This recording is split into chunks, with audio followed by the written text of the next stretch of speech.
네, 안녕하세요. 좀 쉬었다 오셨나요? 한국의 역사 14강 두 번째 시간 갖겠습니다. 저는 삼육대학교 글로벌 한국학과 주원규 겸임교수이고요.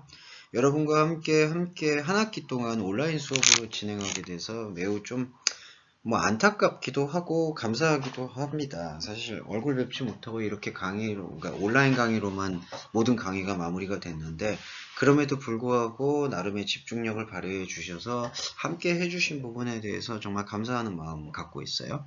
그래서 이제 한국의 역사를 오늘 요번 마지막 14강을 통해서 총 정리하는 시간을 가져보고 있습니다.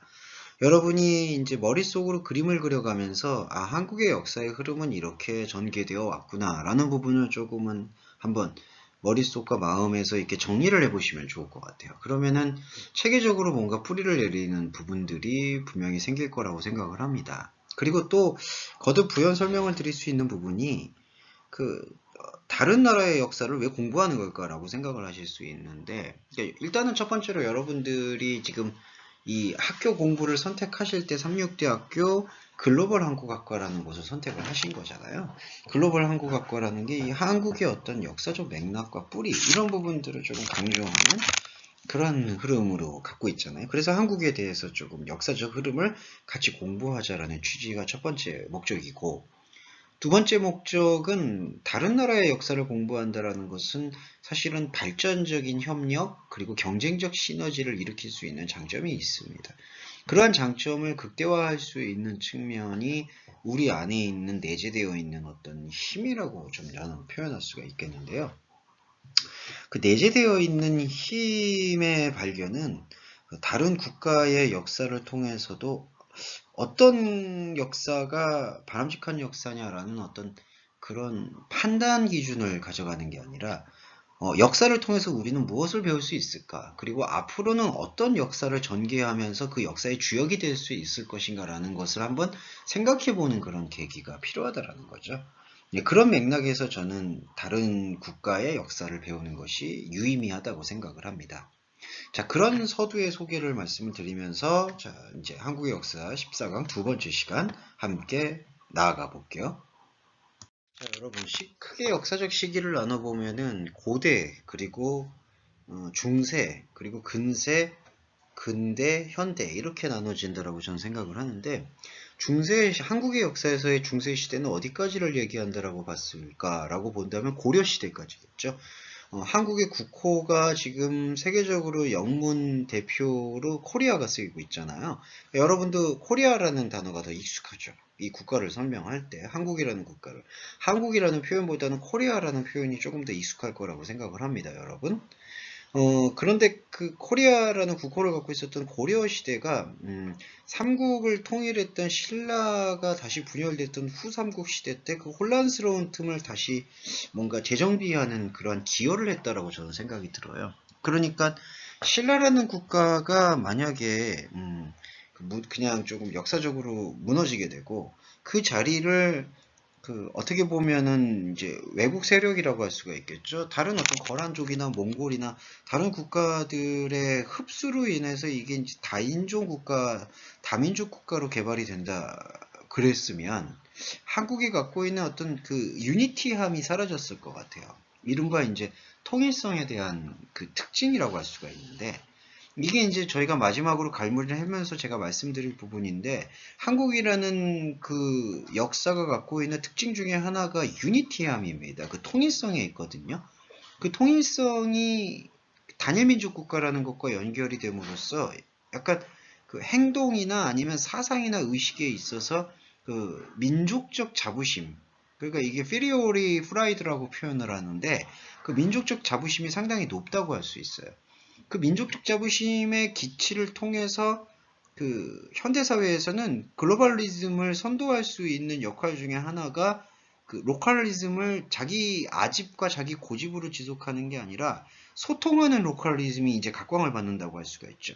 그러니까 한국이 갖고 있는 그 퍼시빌리티, 가능성은 그 부분에서 조금은 좀 이제 두각을 나타낸다고 저는 생각을 해요. 그러니까 단일 민족이 갖고 있는 약간 폐쇄적이고 그 자기 민족만 알게 되는 그런 이기주의적인 맥락의 자기 민족주의라기보다는 그를 극복하고 새로운 상태의 움직임을 지지할 수 있는 그러한 역동성을 갖고 있는 단일 민족성, 그렇게 표현을 해볼 수 있을 것 같습니다. 자, 그런 부분들이 고려 시대가 갖고 있는 그 시대의 특징적 움직임이라고 저는 생각을 했고, 자, 그거를 이제 고려 시대를 통해서 어떤 면에서는 단일 민족의 체계화가 이루어졌다라고 할 수가 있겠죠. 그 단일 민족의 체계가 이루어지고 난 다음에 그 고려 시대가 왕정의 부패와 문인들의 부패가 일어나니까 그것이 무인에 의해서, 그러니까 군인이죠. 군인에 의해서 다시 정권이 완전히 격변을 일으킵니다. 정권이 격변을 일으키면서 국가가 새롭게 개편이 된 게 바로 조선이라는 나라의 탄생이에요. 조선. 그러니까 우리가 국호는 지금 코리아를 사용하고 있지만 그 근세 시대의 한국을 대표하는 국가의 명칭은 조선이었습니다. 여러분. 조선.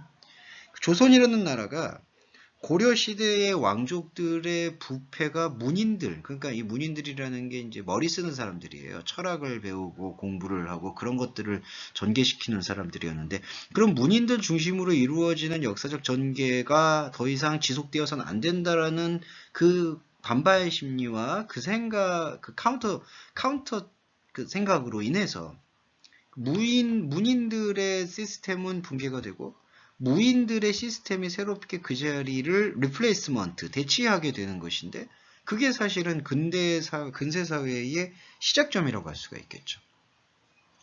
네.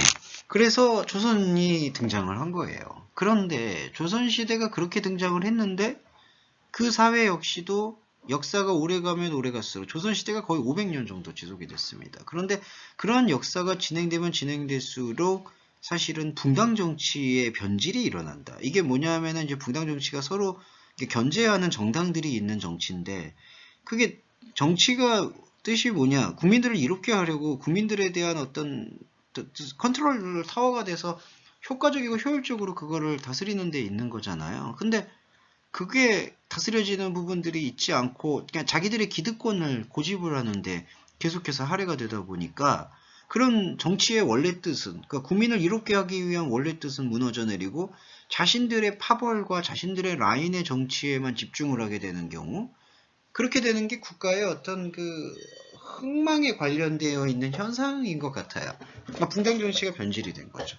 그리고 폐단이 심화가 되면서 조선 사회는 노론과 남인 위주의 일당 전제화 경향이 이제 두드러지게 됩니다. 그러니까 이제 자기네들의 파벌이 이게 노론과 남인인 거죠. 그러니까 이렇게 파벌이 형성이 되면요, 그 파벌을 갖고 있는 사람이 아무리 좋은 뜻과 정치적인 아젠다나 맥락과 그 레토릭이죠, 수사를 끄집어낸다 하더라도 자기들의 기득권이나 자기들의 유익이 우선이기 때문에 호소력이 없다라고 할 수 있어요. 호소력. 그러니까 호소력 혹은 소구력인데, 그 대다수의 국민들이 자신들을 위해서 섬기고 일해준다라는 그러한 정치인의 모습으로 기대할 수가 없는 거죠. 그러니까 한번 이게 등을 돌려서 버린 여론의 싸늘함에 대해서 우리가 간과할 수는 없는 거예요. 보시면 조선 후기 사회에서 서민은 점차 경제적 변화에 적극적으로 대응하고 생산력도 증가했다. 그러니까 이 얘기가 뭘까요? 근세에서 정치인들은 무력하고, 그러니까 위에 있는 사람들은 되게 무력해지고 자기 기득권만 나타내고 있는데, 상인들이나 서민들은 오히려 더 빠른 어떤 산업화에 대응하는 모습을 보이고 있다. 그러니까 이런 게 사실은 국가의 전체적 비전으로 봤을 때에는 상당히 좋지 않은 현상인 거죠. 사실은 국민들이 이롭게 될 수 있는 그 정치적인 그 물줄기가 그 선순환을 해야 되는데, 좋은 순환을 해야 되는데, 그 좋은 정치적인 입장이나 정치적 아젠다가 그 긍정적인 순환을 하지 못하고 계속 정체되고 답보되어 있는 상태에서 그것과 무관하게 정치적 무관심 속에서 실용주의적이라든 부분이라든지 산업적인 발달이 이루어진다는 것은 사실 균형이 맞지 않는 거죠. 불균형이죠. 그러니까 그 불균형의 아쉬움이 이 근세 조선시대 후기에는 강하게 일어나고 있다. 이렇게 생각해 보실 수 있겠어요.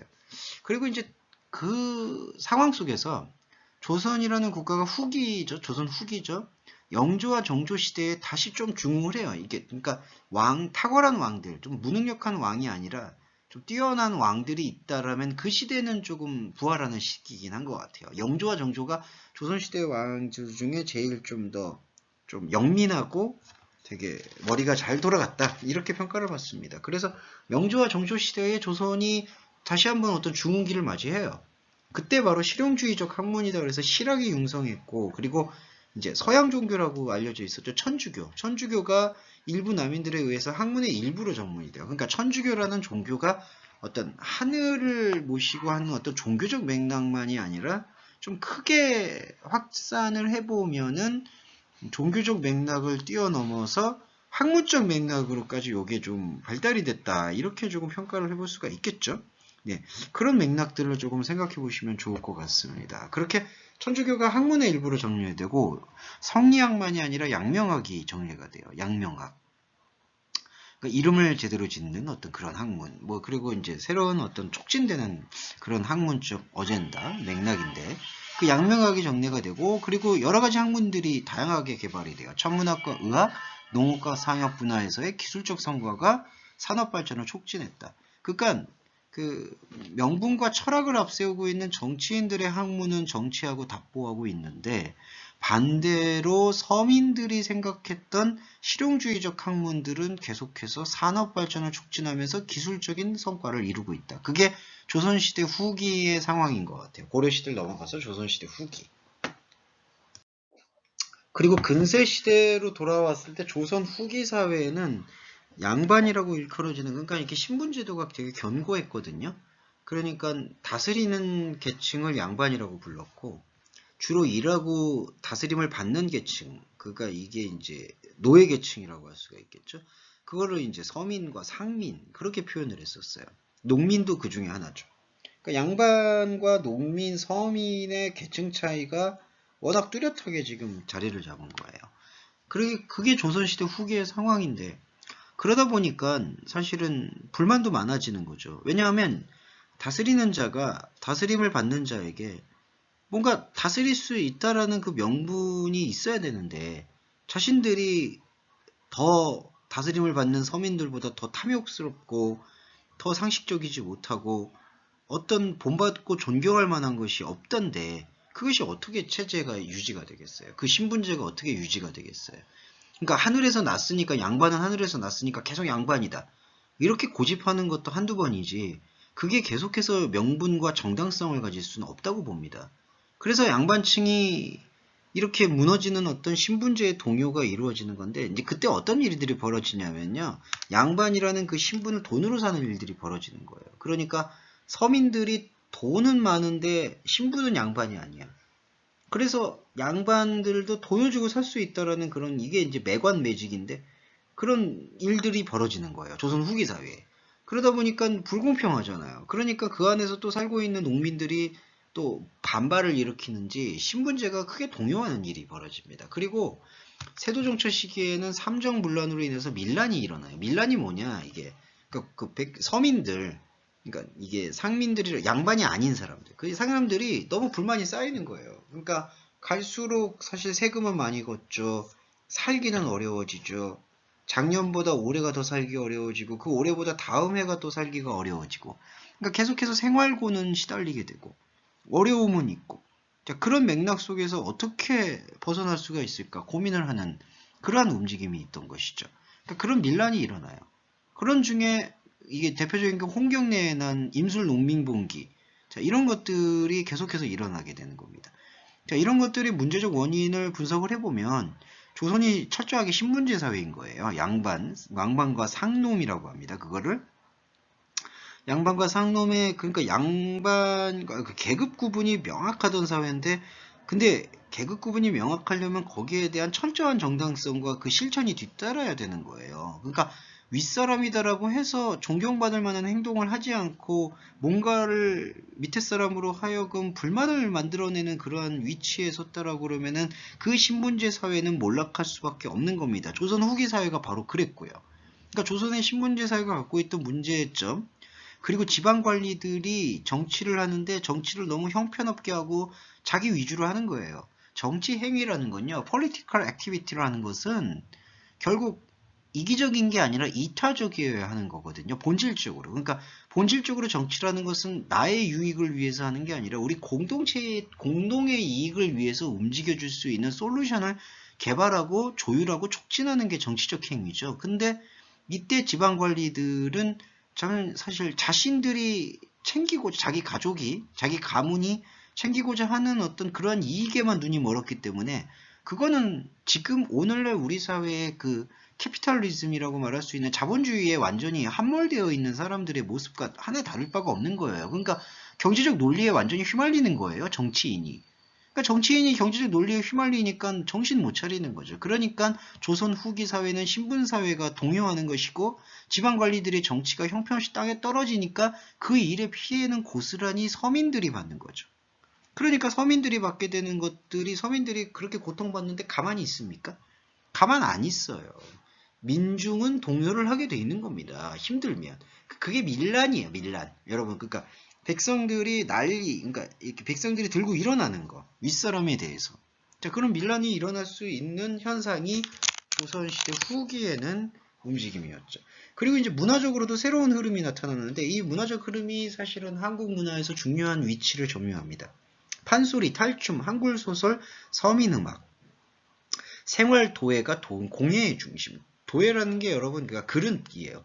그러니까 그릇인데 옛날에는 사용할 수 없는 거의 사용할 수 없는 그런 고상하고 고급적인 것만 뭔가 도예의 예술이라고 이렇게 간주를 했는데 아트의 기준이 바뀌는 거죠. 그러니까 그냥 우리가 밥 먹을 때 사용하는 그릇, 물 마실 때 떠오는 컵 이런 것들도 우리의 어떤 일상의 예술 생활 중에 예술 행위의 하나다. 그러니까 일상에서 나타나는 흔하게 볼 수 있는 것들도 예술 행위 중에 하나라는 이른바 이게 바로 생활 예술이죠. 생활 도예. 자, 이런 것들이 조선 후기 시대에 신분제가 흔들리고 밀란이 일어나고 그리고 정치적인 책임과 신뢰가 땅에 떨어지는 현상 속에서 나타나게 되는 총체적인 반응이라고 할 수 있어요. 그래서 이게 문화적으로 새로운 경향이 왜 나타날 수밖에 없냐면은 이제부터는 서민들이 들고 일어나는 거예요. 그러니까 서민들의 문화들이 일어나는 거죠. 판소리, 탈춤, 한글소설, 서민음악 등이 바로 대표적인 겁니다. 이게 바로 근세 시대를 대표하는 조선 후기 상황이다라고 설명을 요약해 볼 수 있겠네요. 고대가 있었고요. 중세가 있습니다. 그리고 근세가 있죠. 그 다음에 표현할 수 있는 게 근현대예요. 그러니까 근대와 현대를 하는데 현대라고 말할 수 있는 기준은 2000년대 이후, 그러니까 죄송합니다. 21세기.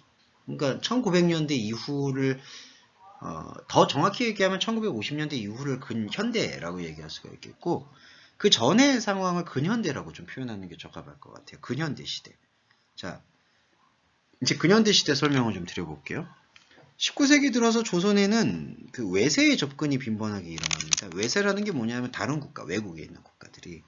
그 조선이 사실 후기 조선이 지금 앞에 말씀드린 것처럼 지금 엉망이에요. 그러니까 지도자들은 형편없어지고 자기 이익만 생하고 정치적인 신뢰도는 땅에 떨어지고 각종 밀란이 벌어지고 그리고 문화적인 클러스터가 어떤 고상하다라고 일컬어지는 상류층으로 인해서 선도되고 주도되는 게 아니라 하류층이라고 일반적으로 일컬어지고 있었던 그 상놈들의 계급, 서민들의 계급에서부터 사실 출발한다라는 것은 이제 더 이상 이 조선이라는 그 국가가 건립되었고 그것이 지속될 수 있는 명분과 기반을 잃어버렸다라고 할 수가 있죠.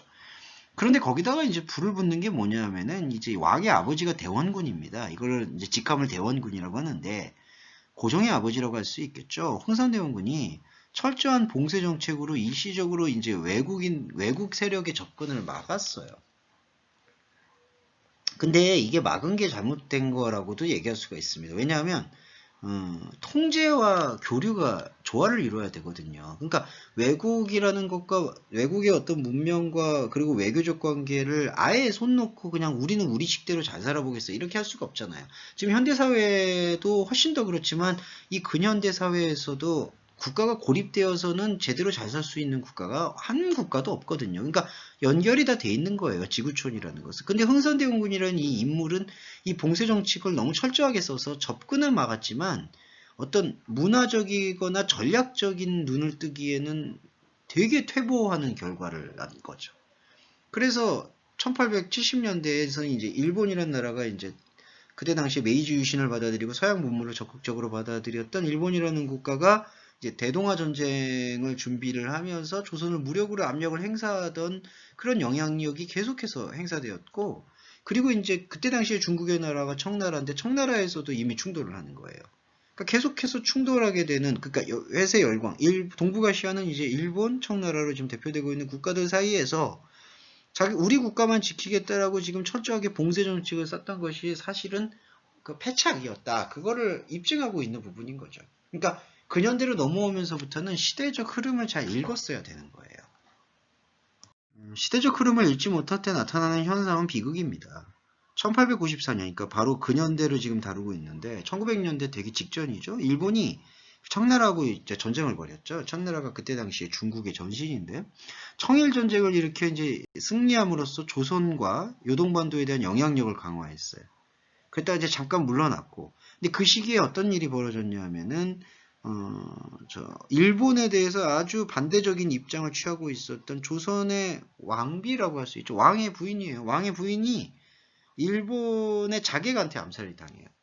그러니까 이런 게 참 역사적 비극이죠. 그러면서 1897년에 이제 훈선대원군이 왕의 아버지고 왕은 고종이었잖아요. 고종이 조선을 이름을 바꿔요. 대한제국이라고. 대한제국이 좀 짧은 역사적 시간입니다. 13년 동안 이제 지속이 됐어요. 국호를 새롭게 정하였고 입헌군주주의적인 시스템을 완비해서 황제의 자리에 올라요. 근데 일본이 계속해서 이제 압력을 행사해서 결국에는 이렇게 일제 강점기로 넘어가게 되죠. 그리고 이제 한국 곳곳에는 의병들이 항일 무장투쟁을 전개했는데 사실은 이 무장투쟁을 또 진압을 하는 것은 한국인들입니다. 한국인들 안에서의 내적 분열이 또 문제가 되었던 것으로 우리가 확인을 해볼 수가 있겠죠. 근현대 시대를 다시 한번 좀 요약해 드리겠습니다. 자, 일본이 대동아 전략을 통해서 계속해서 이제 영토적 확장을 계속 이루어내고 있었죠. 이제 그런 상황 속에서 일본이 또 러시아와의 전쟁에서도 승리를 해요. 그러니까 일본의 세력은 계속 커지니까 사실 대한제국은 지금까지 봉쇄 정책을 써왔지 교류 정책을 써온 적이 없거든요. 그러니까 외국과의 외교적인 상황에 있어서나 어떤 부분에 대해서 노하우가 있을 수가 없었던 환경이었던 거죠. 그러니까 상당히 뭔가를 하기에는 되게 열악했던 시스템인 거예요. 그런 시스템 속에서 일본은 그 영향력을 행사했고, 그래서 그 일본의 영향력으로 인해서 1905년에 일본은 대한제국에 압력을 행사하여 이거를 이제 을사늑약이다, 이제 좀 잘못된 체결이다, 이렇게 표현을 해요. 그래서 을사조약이 이제 강제로 체결이 됩니다. 그러니까 이게 대한제국의 입장에서 봤을 때는 일본의 이 조약은 사실은 정당한 조약이 아니었던 거예요. 그러니까 정당한 조약이 아닌 게 체결이 됨으로써 대한제국이 일종의 보호국이 됩니다. 그리고 1910년에는 합방조약. 그러니까 이게 이제 합방조약이라는 게 뭐냐 하면은 식민지화가 되는 거죠. 이게 바로 이제 한국 역사에서는 일제 강점기라고 표현을 하는 겁니다. 근데 여기 이제 법적 상황으로 보면 두 조약이 어떤 힘의 논리에 의한 강압에 의한 것이니까 사실 법적이라는 거는 조약이 법적인 상황에서 말하던 조약이라는 게 뭔가요? 사실은 합의에 의한 거잖아요. 그러니까 조약은 합의에 의한 거예요. 쌍방. 근데 합의가 아니었죠. 이거는 무력적인 행위에 대한 강압에 의한 것이니까 법적으로 이 을사조약이나 합방조약은 무효라고 볼 수 있습니다. 자, 그 무효로 시작된 게 일제강점기예요. 그게 근현대 상황인데, 그러한 근현대 상황으로 전개되고 있는 이 한국의 역사 속에서 일제강점기는 현대로 나아가게 되는 중요한 교두보를 마련하고는 있습니다. 한국이라는 역사적 시스템이요.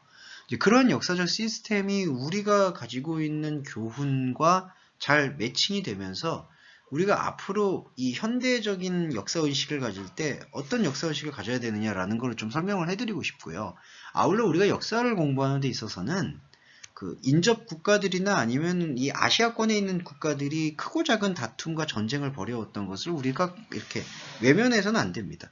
그러니까 국가와 국가 사이의 화해나 교류라는 것도 그 역사적인 과거나 맥락을 정확히 알고 평가를 한 다음에 같이 이렇게 이해를 하는 것이 바람직한 것이지, 과거의 역사들을 아예 부정하고 배제한 채 지금의 역사에만 집중하자라고 얘기하는 것이 사실은 의미가 없다라고 저는 생각을 당연히 안 할 수가 없어요. 자, 그런 맥락으로 저와 여러분이 함께 생각을 전개해 나갔으면 좋겠고요. 자, 이제 저희가 이제 14강 한국의 역사를 전체적으로 마무리하는 시점에서 마지막으로 저희가 말씀드릴 수 있는 것은 한국의 역사만이 갖고 있는 이 독특한 스페셜리티가 어디에 있는가. 자, 그런 부분들을 이제 세 번째 시간에 다시 채워보도록 하겠습니다. 잠깐 쉬었다가 돌아올게요.